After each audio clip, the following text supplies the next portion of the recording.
Tunggu dulu. Sebelum lanjut, pastikan kalian menekan tombol subscribe dulu ya, biar kalian gak ketinggalan aksi-aksi seru Boruto. Cerita dimulai ketika Orochimaru bergerak menuju desa Amegakure. Ia memutuskan untuk pergi ke lokasi pertarungan antara Naruto dan Ishiki. Untuk menambah kekuatan, Orochimaru membawa Edo Tensei, Hashirama, dan Mai Togai. Mereka bertiga menempuh jalan pintas melewati hutan Konoha, hingga sampai ke lembah yang menjadi jalur penghubung menuju Amegakure. Saat berjalan, Orochimaru berkata, Shibai sudah pergi ke bulan bersama Boruto, dan Madara juga menyusul ke sana. Menurutku, kita tidak seharusnya hanya diam tanpa berbuat apapun di sini. Hashirama kemudian melepaskan mode Sage-nya, kembali ke mode biasa untuk menghemat cakra. Ia menjawab, aku sendiri tidak tahu apa yang sedang terjadi di bulan. Tapi sejak Madara pergi bersama Obito, aku beberapa kali mendengar suara seperti ledakan besar dari arah sana. Suaranya terdengar sampai sini, mirip badai yang datang ketika hujan deras. Mai Togai mengangguk lalu berkata, aku juga berpikir kalau pertarungan di sana pasti sangat hebat. Sejauh ini, mungkin hanyalah Hida yang bisa melihat keadaan di bulan dengan jelas. Setelah mereka bertiga berbincang, tiba-tiba Kabuto dan Mitsuki muncul menghampiri. Keduanya ingin ikut menuju desa Amegakure. Mitsuki berkata, aku ingin ikut bersama kalian. Aku tidak mau terlihat seperti orang yang hanya menjadi beban tanpa membantu rekan-rekanku. Orochimaru menatapnya lalu bertanya, bagaimana dengan lukamu, Mitsuki? Apa kau sudah pulih? Kondisimu benar-benar sudah stabil? Mitsuki menjawab dengan tenang, ayah bisa lihat sendiri. Aku baik-baik saja sekarang. Tubuhku sudah pulih karena aku memiliki sel milik Tuan Hashirama yang dipasangkan dengan tubuh Zetsu putih, seperti yang dulu ayah lakukan padaku. Hashirama terdiam sejenak dan wajahnya terlihat aneh. Ia menggeleng pelan lalu berkata, kenapa sel tubuhku selalu digunakan? Hampir semua shinobi menginginkannya. Aku tidak mengerti. Orochimaru menjawab sambil sedikit tersenyum, karena kau shinobi yang sangat istimewa, Tuan Hashirama. Aku benar-benar menghormatimu. Jadi maafkan aku karena sel tubuhmu kugunakan untuk Mitsuki. Hashirama tidak banyak berkata lagi, hanya mengangguk pelan dengan wajah serius. Orochimaru kemudian berkata, sebelum kita sampai ke desa Amegakure, aku ingin mempersiapkan strategi. Jika nanti kita terdesak oleh Ishiki, kita tidak bisa menghadapinya dengan sembarangan. Dia berevolusi dari buah cakra, jadi tentu tidak boleh dianggap remeh. Setelah itu, Orochimaru mengeluarkan Zetsu putih dan mulai menempelkan segel-segel aneh di sekitarnya. Ia lalu menaruh tangannya di tanah sambil mengucapkan, Edo Tensei no Jutsu. Tiba-tiba, beberapa peti kayu muncul dari bawah tanah. Kabuto terkejut lalu bertanya, Edo Tensei? Kenapa tiba-tiba kau melakukannya di sini, Tuan Orochimaru? Siapa yang akan kau panggil? Aku tidak merasakan cakra yang familiar. Orochimaru tidak menjawab pertanyaan Kabuto. Ia langsung membuka peti-peti tersebut dan menandai tubuh yang muncul dengan segel kutukan. Hal ini dilakukannya supaya ketika mereka sampai di Amegakure, ia tidak kesulitan memanggil Edo Tensei. Dengan begini, Orochimaru hanya perlu melakukan Kuchiyose Edo Tensei kapanpun diperlukan. Ia juga memasukkan segel kutukan milik Jugo agar kendali atas para Edo Tensei bisa lebih sempurna. Orochimaru lalu memperlihatkan hasil Edo Tensei kepada Hashirama dan yang lainnya. Apa kau mengenalnya, Tuan Hashirama? Tanyanya. Hashirama langsung terkejut, bahkan matanya berkaca-kaca. Ia berkata, itu ayahku, dan juga ayah Madara. Orochimaru, apa yang kau lakukan? Dari mana kau mendapatkan sel mereka? Mereka sudah lama mati. Bahkan sisa sel tubuh mereka seharusnya sudah hilang. Orochimaru menjawab dengan tenang, ceritanya panjang. Tapi intinya, aku ingin tahu apakah kau keberatan jika mereka kuhidupkan dengan Edo Tensei. Karena menurutku, kekuatan ayahmu jauh lebih berbahaya dibandingkan kekuatanmu. Ada rumor yang mengatakan bahwa Mokuton milik ayahmu mampu mengubah 3 desa menjadi hutan hanya dalam waktu singkat. Apakah rumor itu salah, Tuan Hashirama? Hashirama menunduk lalu berkata, rumor itu tidak salah. Kekuatan ayahku memang luar biasa. Tapi aku tidak yakin bisa bertemu dengannya lagi dalam keadaan dunia shinobi yang kacau seperti sekarang. Orochimaru menanggapi, aku mengerti alasanmu. Baiklah, aku tidak akan menghidupkan mereka sekarang. Aku hanya mempersiapkan ini. Kalau nanti situasi benar-benar membutuhkan, aku akan memanggil mereka, tentu saja dengan izinku. Untuk sekarang, mereka akan kusimpan kembali. Orochimaru lalu menutup kembali Edo Tensei itu ke dalam tanah. Setelah semua persiapan selesai, rombongan Orochimaru pun melanjutkan perjalanan menuju desa Amegakure. Sementara itu, di bulan, pertarungan masih berlangsung sangat sengit. Madara fokus memperhatikan aliran cakra Shibai yang sudah berubah menjadi Jubi. Ia akhirnya menemukan titik lemah di bagian kaki kiri Shibai. Madara berteriak, "Naruto! Aku sudah menemukannya. Area terlemah ada di kaki sebelah kiri. Cepat lakukan rencana yang sudah kita bicarakan sebelumnya." Naruto segera melesat ke arah yang dimaksud. Ia mulai mengeluarkan cakra Kurama dan menyatukannya dengan cakra dari 9 biju. Semua cakra itu terkumpul di tangannya, membentuk energi tajam seperti tombak. Dengan sekuat tenaga, Naruto menancapkan cakra itu ke titik lemah di kaki Shibai. Benturan besar terjadi. Cakra 9 biju bertabrakan dengan cakra 8 ekor Jubi. Tubuh Shibai langsung terguncang karena aliran cakranya terganggu. Naruto menambahkan elemen peledak dari cakra Sangoku dan membuat tubuh Shibai mengalami ledakan cakra dari dalam. Obito di sisi lain terus menahan ekor-ekor Shibai dengan Budodama agar tidak bisa bergerak bebas. Meski tubuh Shibai gagah dan kuat, gerakannya tetap tertahan. Saudara Toneri mengeluarkan segel aneh dan bersiap untuk mengekstrak Jubi agar kekuatan itu hilang dari tubuh Shibai.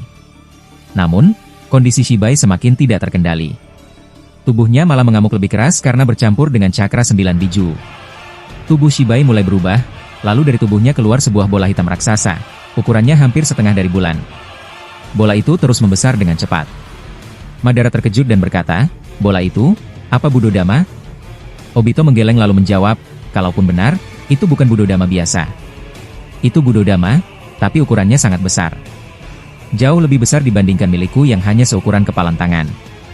Naruto melihat bola itu lalu berkata kepada Sasuke, "Sasuke, lihatlah. Bola hitam itu sama seperti yang dulu dikeluarkan Kaguya." Saudara Toneri menjelaskan, itu adalah perwujudan tertinggi kekuatan Jubi dan Jinchurikinya. Bola itu disebut Kekeimora. Isinya adalah gabungan dari semua elemen, termasuk energi Shinjutsu. Itu adalah kekuatan yang paling berbahaya, karena akan terus membesar tanpa batas sesuai kapasitas cakra yang ada di dalamnya. Mendengar penjelasan itu, Sasuke bertanya dengan wajah serius, "Kalau bola itu terus membesar, ancaman seperti apa yang akan terjadi pada dunia ini?" Saudara Toneri menjelaskan dengan nada serius. Ia berkata, ujung dari kekuatan bola hitam raksasa atau Kekeimora Budodama ini adalah sebuah ledakan. Bola itu akan terus membesar sampai pada titik maksimal. Ketika sudah mencapai puncaknya, bola itu akan meledak. Ledakan yang terjadi tidak hanya menghancurkan tempat ini, tapi juga menciptakan ruang dimensi baru dengan kondisi yang berbeda. Singkatnya, jika bola ini meledak di bulan, maka bulan akan hancur. Tapi setelah kehancuran itu, bulan akan berevolusi menjadi ruang baru. Masalahnya, jika ledakan ini mengenai Otsutsuki ataupun manusia, maka siapapun tidak akan bisa hidup kembali. Karena kekuatan ini muncul dari hilangnya kendali antara Jinchuriki dan Jubi di dalamnya. Mendengar penjelasan itu, Madara terlihat tegang. Tangannya bergetar hingga ujung jarinya. Ia menatap bola hitam yang terus membesar lalu berkata dengan suara rendah, "Apa ini benar-benar akhir kita? Ukurannya sudah hampir sebesar bulan. Mustahil aku bisa memindahkan benda sebesar itu." Di saat semua orang mulai putus asa, Dewa Otsutsuki yang sebelumnya didesak oleh Boruto dan Kawaki segera menghentikan serangan mereka. Ia melesat cepat ke arah Shibai yang sudah kehilangan kendali. Sambil melayang di udara, ia bergumam, "Ini berbahaya. Jika bola itu meledak, tidak ada satupun yang bisa bertahan hidup." Dewa Otsutsuki langsung menghentikan waktu. Dalam keadaan waktu berhenti, ia menarik tubuh Shibai dengan teknik segel Shinjutsu. Setelah itu, waktu kembali berjalan normal, dan ia membawa Shibai masuk ke dimensi lain. Namun, bola hitam itu tetap tinggal di atas permukaan bulan dan ukurannya terus bertambah besar. Boruto terkejut lalu berkata, "Sial, Dewa Otsutsuki berhasil membawa Shibai pergi ke dimensi lain. Tapi bola raksasa ini bagaimana? Siapa yang bisa menghentikannya?" Bola hitam itu mulai mengeluarkan tekanan gravitasi yang luar biasa. Permukaan bulan bergetar, retakan mulai terlihat, seakan bulan akan pecah kapan saja. Saudara Toneri menatap mereka semua dan berkata, "Satu-satunya jalan adalah kita pergi ke dimensiku.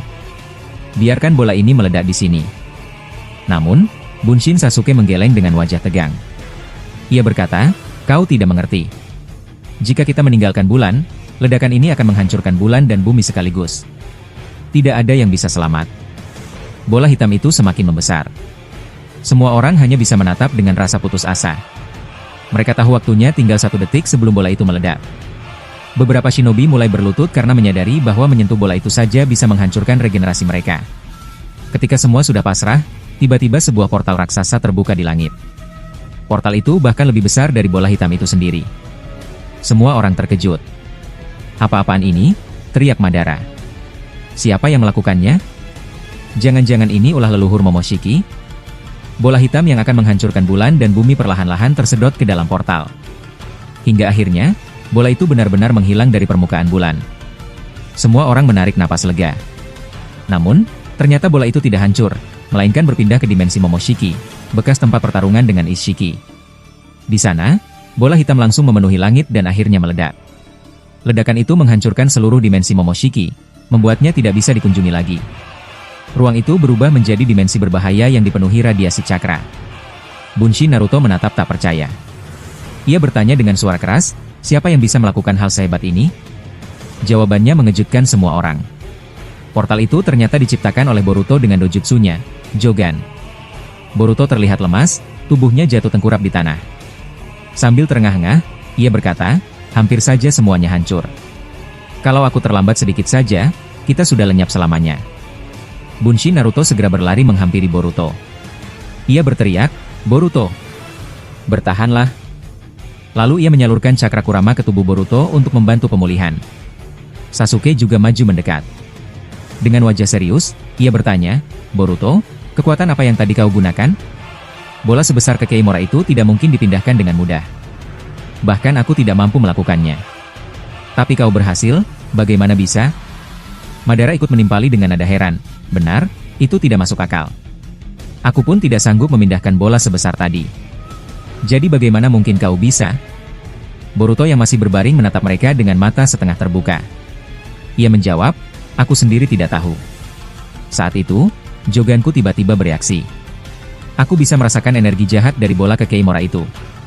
Joganku seolah memberiku peringatan. Entah bagaimana, aku tiba-tiba bisa memindahkannya. Tapi setelah itu tubuhku terasa sangat lemah, mungkin karena baru pertama kali aku melakukannya. Madara mendekat, lalu memegang wajah Boruto.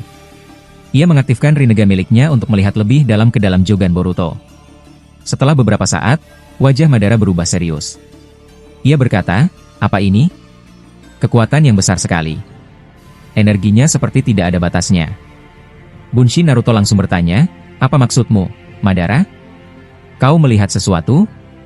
Madara masih menatap Jogan Boruto dengan mata terbelalak. Dengan suara berat, ia berkata, aku merasakan energi yang tak terhingga di dalam dojutsu Boruto ini. Sesuatu yang bahkan membuatku merinding. Mendengar ucapan itu, semua orang langsung terdiam. Mereka terkejut dengan kenyataan bahwa di dalam Jogan Boruto tersimpan kekuatan yang begitu besar. Sementara itu, di dimensi lain, Dewa Otsutsuki berhasil menyelamatkan Shibai. Ia membaringkan tubuh Shibai di atas akar Shinju yang sangat besar. Pohon itu sudah mati, tidak lagi bisa menghasilkan buah cakra. Shibai masih tidak terkendali, namun Dewa Otsutsuki segera mengaktifkan dojutsunya. Dengan kekuatan itu, ia menekan amukan Jubi dalam tubuh Shibai hingga kembali tenang. Ia bahkan menarik keluar cakra 9 biju yang sebelumnya dimasukkan oleh Naruto. Jika cakra ini terus ada, tubuhmu akan kembali kehilangan kendali, kata Dewa Otsutsuki sambil melepaskan cakra itu. Setelah itu, ia menyalurkan energi besar ke dalam tubuh Shibai. Perlahan-lahan, Shibai kembali sadar. Ia membuka matanya, berdiri, dan berkata, akhirnya aku bisa mengendalikan Jubi lagi. Terima kasih, kau sudah membantuku. Ketika mereka masih berbincang, tiba-tiba dua Otsutsuki lain muncul dari portal Yomotsu Hirasaka. Keduanya jatuh dalam keadaan terluka parah. Shibai segera menoleh dengan wajah khawatir. Salah satunya tewas di tempat, sedangkan yang lain masih bertahan hidup. Dewa Otsutsuki terbang menghampiri dan segera memberikan regenerasi dengan sisa energi buah cakra. Perlahan, Otsutsuki itu kembali pulih. Dengan suara lemah, ia berkata, leluhur Momoshiki, dia menyerang markas Otsutsuki pusat. Banyak rekan kita yang berusaha melawannya, tapi dia ingin semua Otsutsuki dihancurkan. Dia hanya ingin keturunannya yang tersisa. Shibai terkejut. Ia segera mengaktifkan dojutsunya untuk melihat markas pusat. Di sana, ia melihat leluhur Momoshiki sedang bertarung melawan ribuan Otsutsuki bawahan, termasuk bawahan dari Dewa Otsutsuki sendiri. Shibai mengepalkan tangannya dan berkata, sialan, dia benar-benar menghancurkan segalanya. Apa yang harus kita lakukan sekarang? Dewa Otsutsuki hanya tersenyum tipis dan menjawab, aku sudah melihat takdir ini sejak lama, Shibai. Karena itu, aku menyimpan sesuatu yang akan kita gunakan sekarang. Shibai menatap Dewa Otsutsuki dengan wajah serius. Ia berkata, apa maksud ucapanmu barusan? Apakah kau benar-benar sudah menyiapkan segalanya untuk menghadapi Jogan tahap kelima milik Boruto sekaligus leluhur Momoshiki? Menghadapi keduanya dalam waktu bersamaan bukanlah hal yang mudah. Dewa Otsutsuki tersenyum tenang. Ia menjawab dengan nada santai, "Ya, aku sudah mempersiapkan semuanya sejak lama."